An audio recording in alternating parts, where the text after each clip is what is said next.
men if I've undergone these things. Her teammates became her biggest support. It made me feel better about myself because I had all these other girls behind me, cheering me on, playing with me, and embracing me with open arms. But states across the country are banning transgender female athletes from participating in school sports, with Minnesota attempting to make it a petty misdemeanor for trans women to play on girls' teams. For somebody who hasn't been taking hormone replacement therapy, that's where the conversation strikes and it becomes controversial.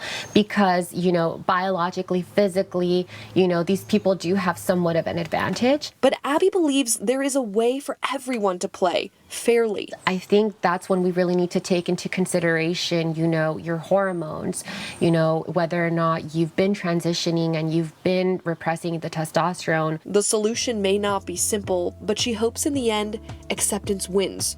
Because the consequences of exclusion are a burden too heavy to carry. You're telling these transgender people that they are only good for one aspect in life, not for an education, not to be part of a sport, not to grow with other peers. We deserve our right to participate.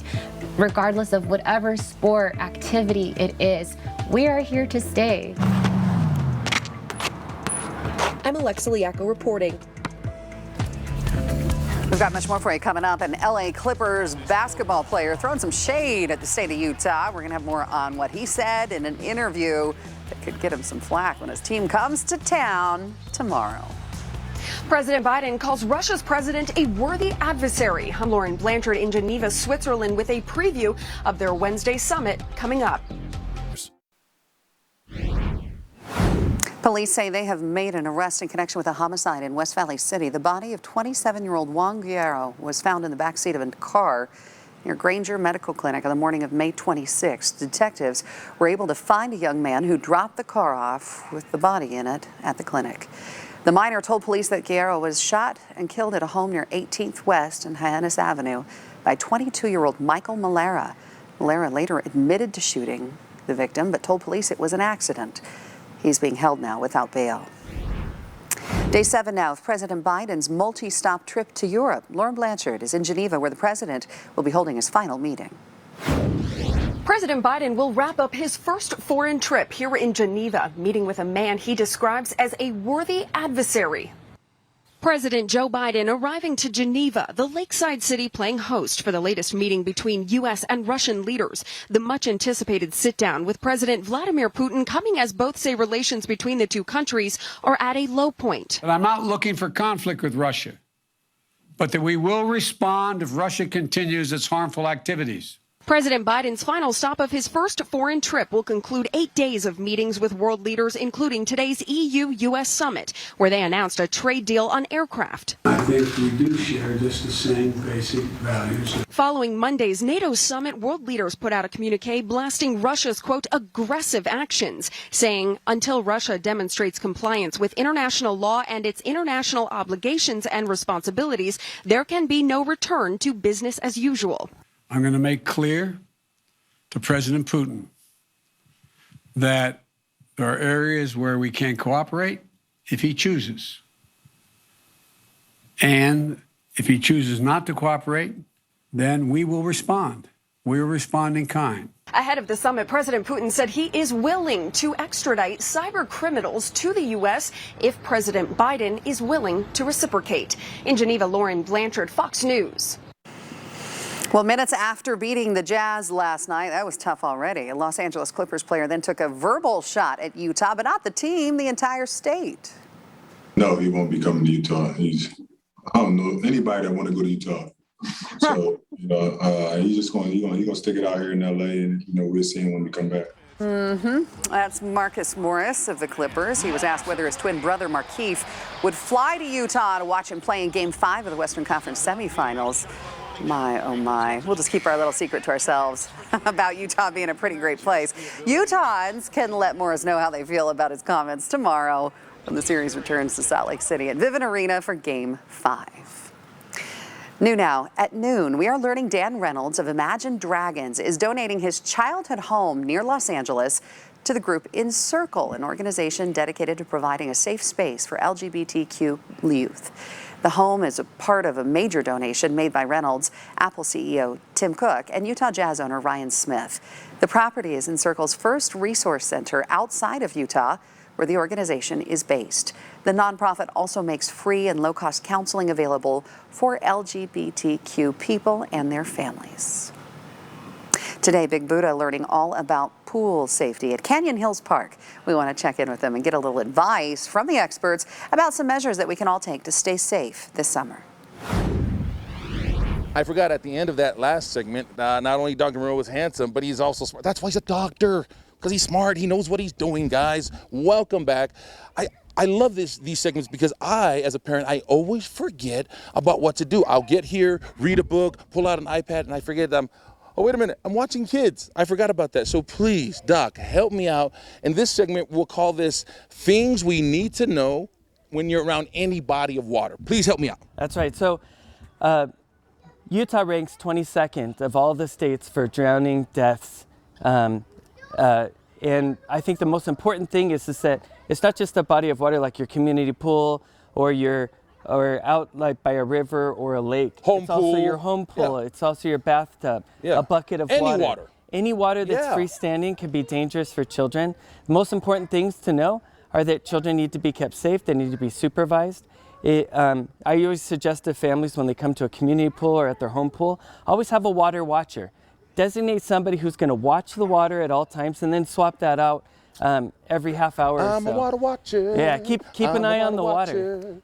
Second, children need to have a proper flotation device that fits them for their age and their weight. Actually, when you say that proper, I'm glad you said that because I, for many years, did not get the proper one. It would slip off or pop off, so that's a really good distinction. Exactly. Keep your pool at home fenced, and if you're out by a lake or by a river, always keep the kids close to you. Even when they're in the water, if you have a child that's less than 8 and can't swim 10 yards safely, independently by themselves, you should be in the water within 10 feet of them if they go down.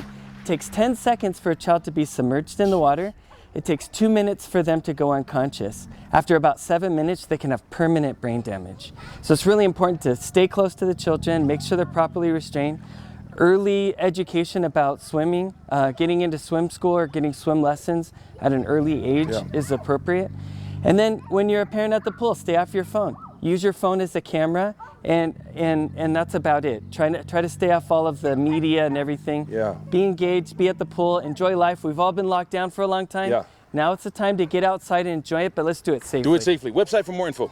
MountainstarChildren's.com. You can find info. You can also ask a lot of questions, and we'd be happy to answer. We'll put a link on the website, fox13now.com. When we come back, you want to bring your pen and your paper because we're going to give you tips. What happens if your child does fall in and you can't get in? Can you put your hand out? Can you throw something in? We're going to find out from the expert. Coming up next.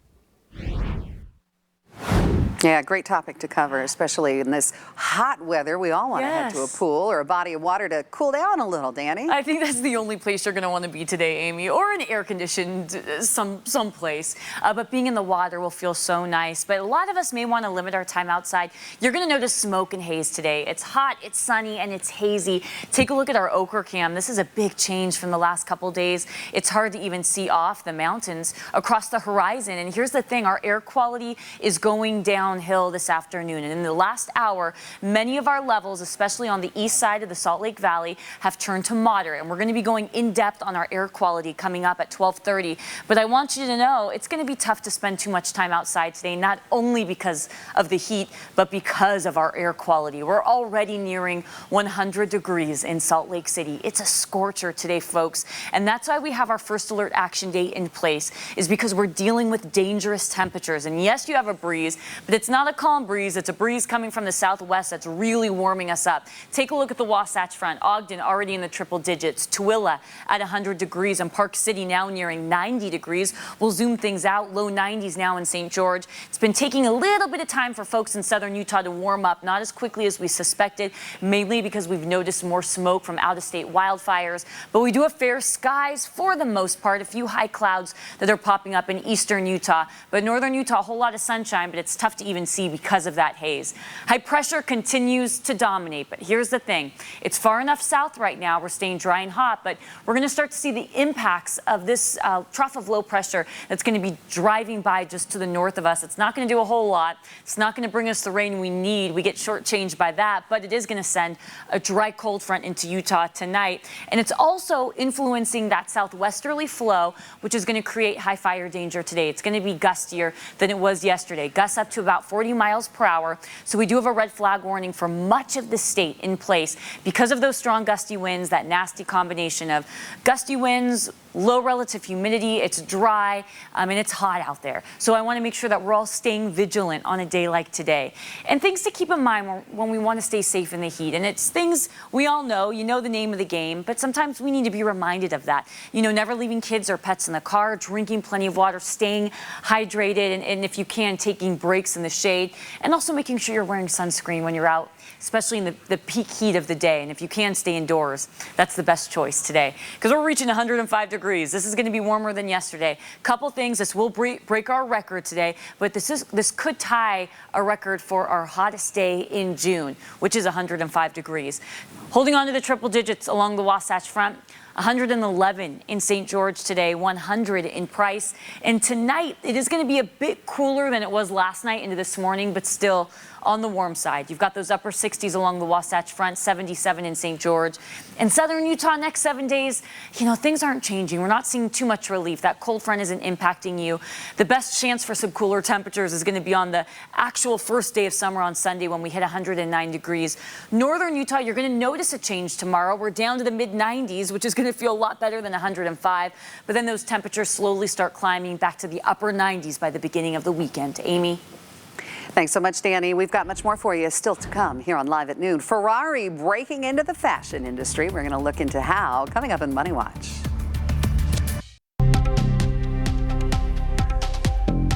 $12:25 is the time right now. I'm Amy Nay, filling in today on the Noon from Max Roth. In your business news, Americans are cutting back on shopping, and Ferrari hits the runway. Cheryl Casoni has those stories and more in our midday market report. The Ford Bronco is back. The car maker's revived Bronco SUV rolling off an assembly line in Detroit and is headed to dealerships across the country. Ford says it's ramping up production as fast as it can to meet demand. Well, on Wall Street, the May retail sales figure falling 1.3% as fewer people bought cars, furniture, and electronics. I've got to look at what the problem of these stores on Main Street not being able to get their workers back, and that has reduced their ability to get customers in the door. The S&P 500 and NASDAQ closed in record territory on Monday. The Federal Reserve's two-day meeting begins today. Though it is not expected to change policy, investors will be watching for what it says about inflation. Well, more Americans are going back to work in person, and discount fashion chain H&M believes that is contributing to its sales bump. The Swedish fashion retailer says sales in its recent quarter were up more than 60%. And from the racetrack to the runway, Ferrari rolling out its first in-house fashion brand. It displays some of its designs with a fashion show on the floor of its production facility in northern Italy. Company hopes to attract younger customers to the brand. Well, for more stories, log on to foxbusiness.com. In New York, I'm Cheryl Casoni. And still ahead, people dealing with long-term side effects of COVID-19 are sharing their concerns as more on the country reopens. Why they've mixed reactions about mask mandates being thrown out. That's next at 12:30. And it's no secret we're experiencing a major heat wave right now. We're going to go in depth on how this could impact the air quality next at 12:30. Stay with us.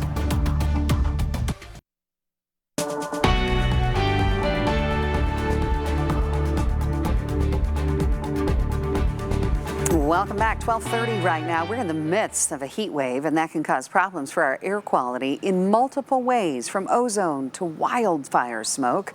Utah's air quality is also forecasted to get worse later today and over the next few days.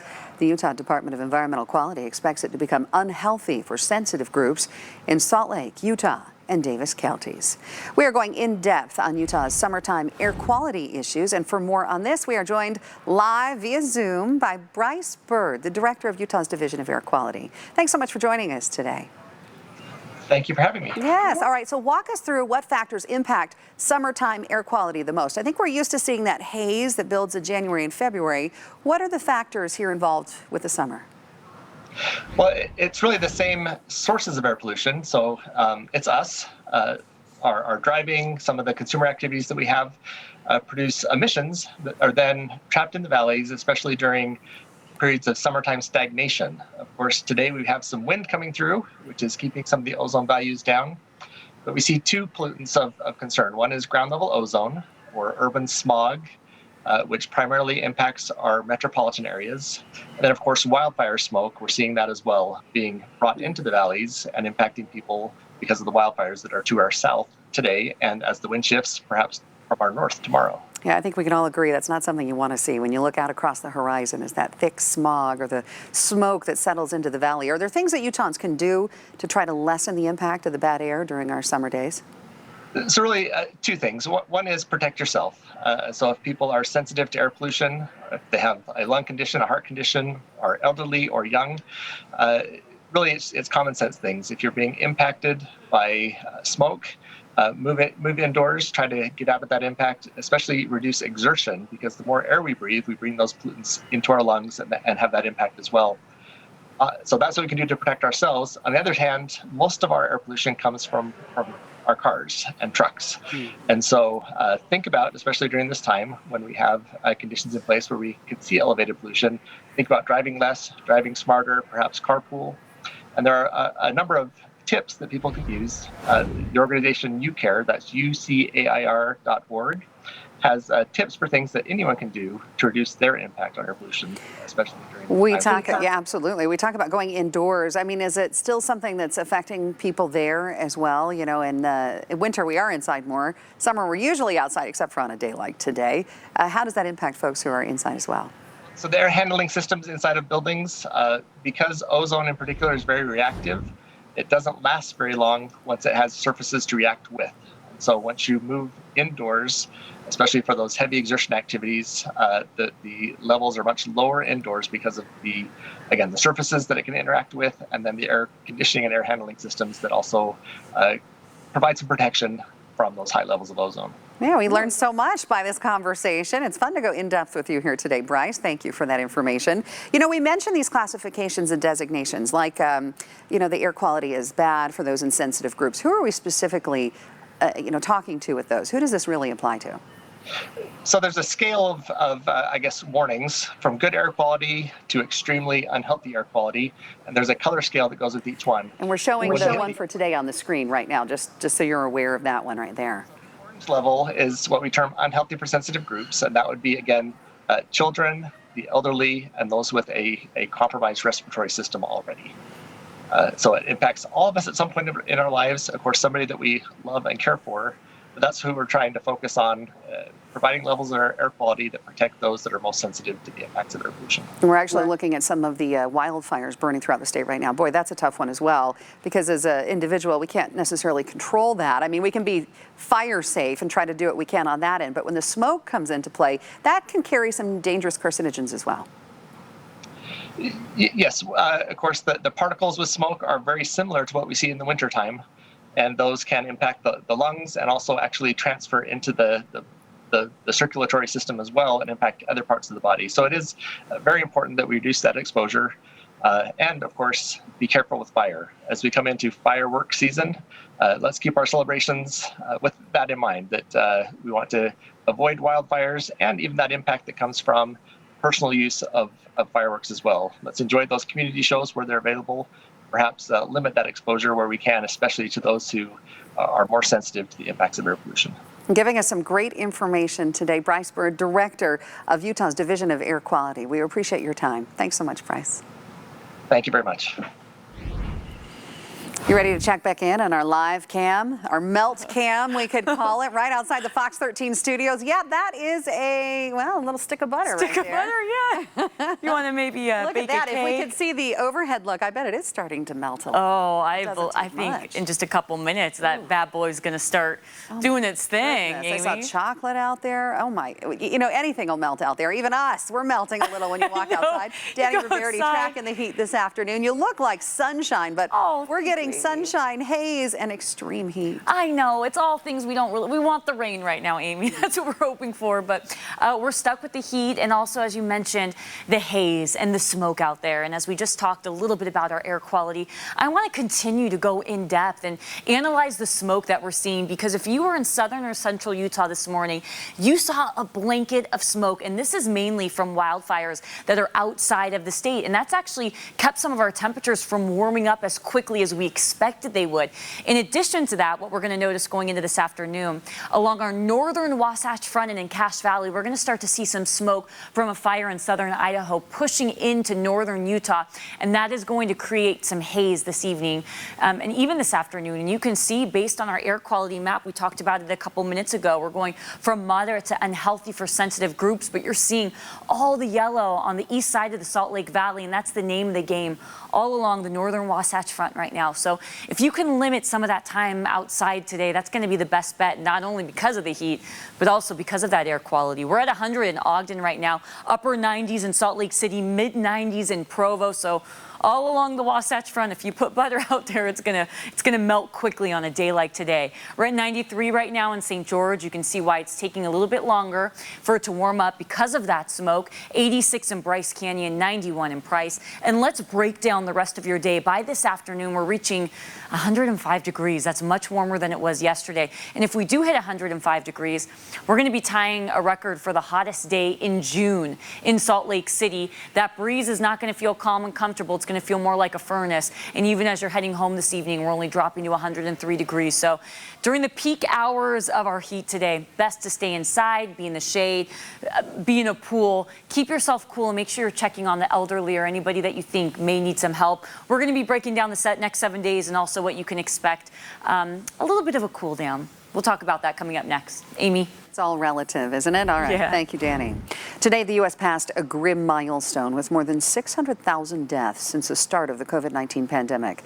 Johns Hopkins University also reports the U.S. has tallied more than 33 million confirmed cases here in the country. The first COVID-19 related death was recorded February 29th, 2020.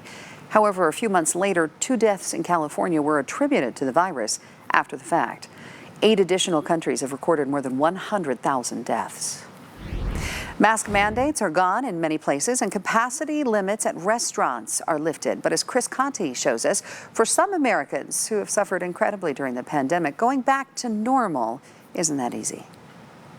On street corners and in cities across the country, life has come roaring back as a nation stricken with cabin fever emerges from 15 months of COVID-19.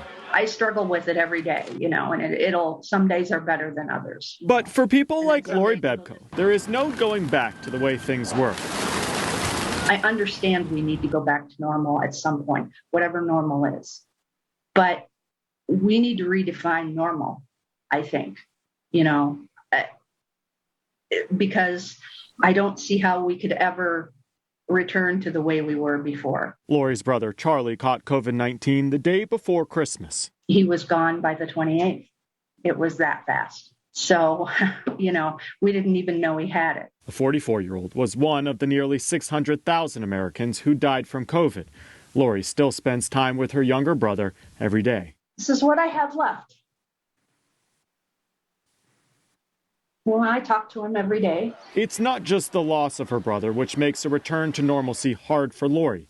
The 54-year-old also caught COVID last year and is still suffering from symptoms. You feel like you have dementia. You really do. Seeing people packed into public places comes with mixed emotions. Almost like you're seeing somebody get, go on and do something exciting and you can't do it. It's hard for Sean Clunan, too. I haven't exercised in 6 months. Because, every time I do it, I'll be breathless for a good hour and a half. The 20-year-old is another long hauler, still dealing with symptoms after being hospitalized earlier this year. I feel like people should take more precautions just for a little bit longer. For Americans like Sean and Lori, seeing the country open right back up comes with a bit of apprehension, especially after dealing with the kind of trauma this pandemic has left them with. I always wear my mask. You feel left behind in a way. But at the same time, you feel betrayed. As the country roars back to life, a reminder that life has changed for so many of us. I'm Chris Conti. Well, the state of California is fully reopening today with most COVID restrictions lifted, I should say. This includes Disneyland, which is also dropping its mask requirement. California Governor Gavin Newsom says there are still some exceptions, including indoor events of more than 5,000 people. Those who aren't vaccinated will also still be asked to wear masks in certain situations. Newsom says the state is also working on an electronic vaccination system. Much more for you coming up. An important recall for sleep apnea machines. We're going to let you know which models are impacted and what's wrong with them. We'll be right back.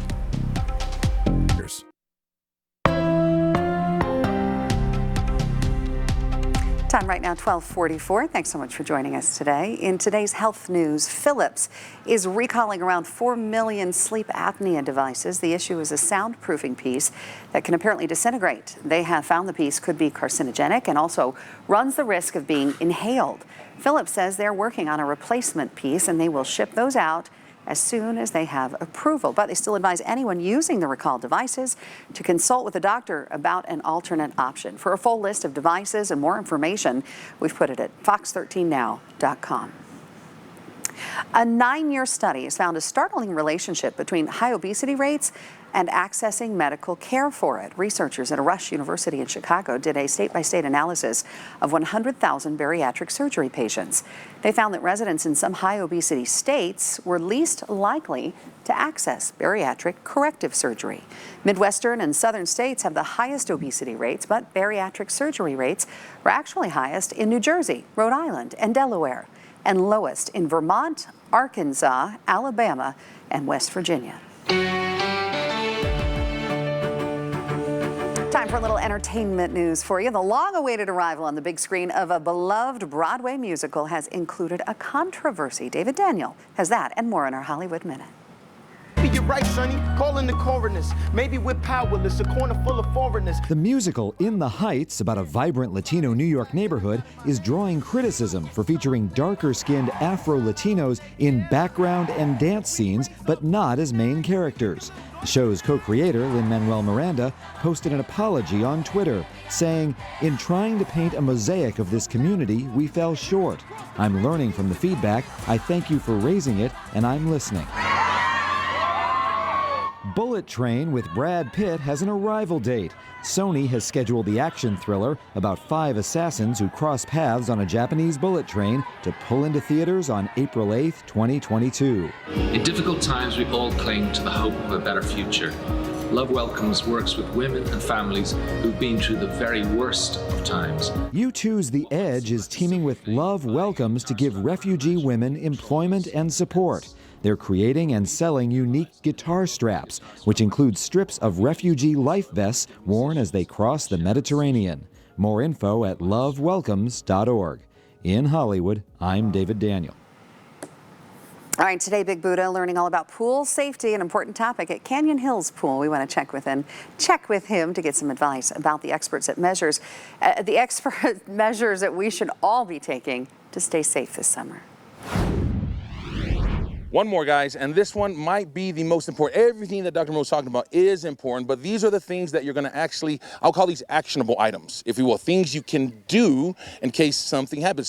Safety out on top of the deck, safety in the water. Educate us, please. The first thing to do is pay attention where your children are. The highest risk patients are the ones that are less than 8 years of age. They have the highest likelihood of drowning because they can't support themselves.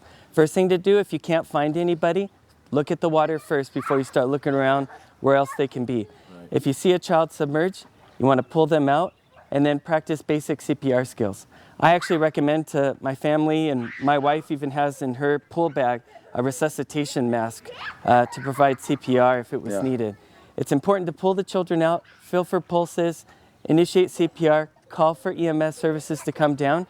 For every death that there is in the state, at least 4 or 5 children are in the hospital in the emergency room getting care, and 50% of those require hospitalization or transfer to a facility that can watch them overnight.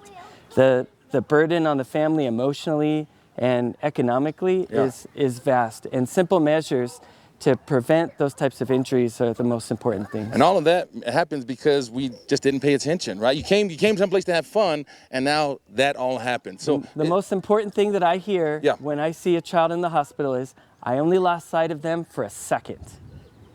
And they went underwater. They say that all the time. Well, Doc, thank you so much, man. Appreciate all the great advice. We'll put a link on the website to their website to make it super easy, fox13now.com. You can have fun if you're not doing it safe. Bye, guys. Boy, one of my greatest fears. Okay, we have a lot of good tips there when it comes to pool safety. Also hot weather, a lot of things to keep in mind as well, because we're talking about some extreme heat. Yeah, you know, and Amy, we typically don't get this kind of heat until mid-July.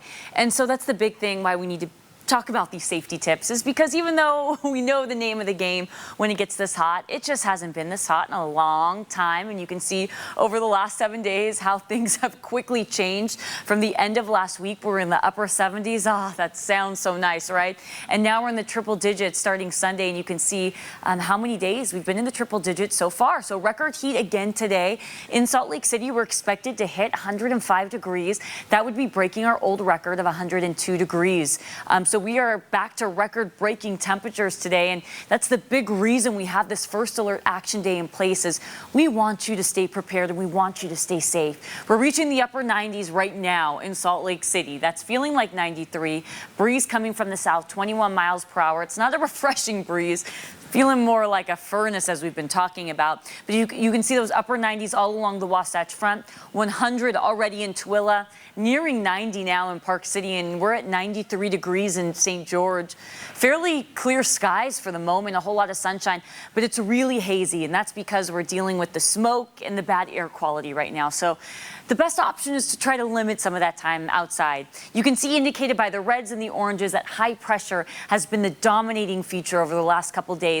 Here's the thing, it is far enough south that you are going to start to see this system that's dropping into the Pacific Northwest. It's going to slide by to the north of us. We're not going to get any rain from that, but it is going to send a dry cold front into Utah. And I use that term loosely. It's not going to cool us down too much, but in northern Utah, you're going to feel a difference tomorrow.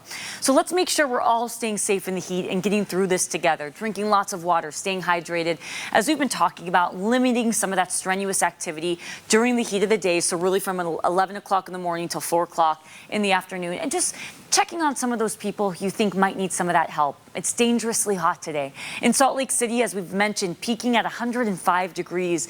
That's breaking our record for today, and it'll also tie that record for the hottest day in June in Salt Lake City. And you can see all across the state, those triple digits all along the Wasatch Front for most of our valleys. 111 in St. George, 109 in Moab, 92 in Evanston, and we're shy of that in Park City. Tonight will still be warm, but not as warm as it was last night into this morning. We'll see partly cloudy skies in the south, clear skies farther north, and in southern Utah, temperatures aren't changing too much over the next couple days. So let's hold on to staying safe in the heat. You're reaching 113 tomorrow, feeling a bit of a difference on Sunday as we're dropping to 109 degrees. And in northern Utah, because of that cold front, you'll notice a bit of a change tomorrow, back down to the mid-90s. I say thank goodness for that. But then we climb back by Friday, hitting 99 degrees. We hold on to that at the start of the weekend, but we're going to start to see a little more relief by the beginning of next week. At the official start of summer, we'll be in the mid-90s on Monday.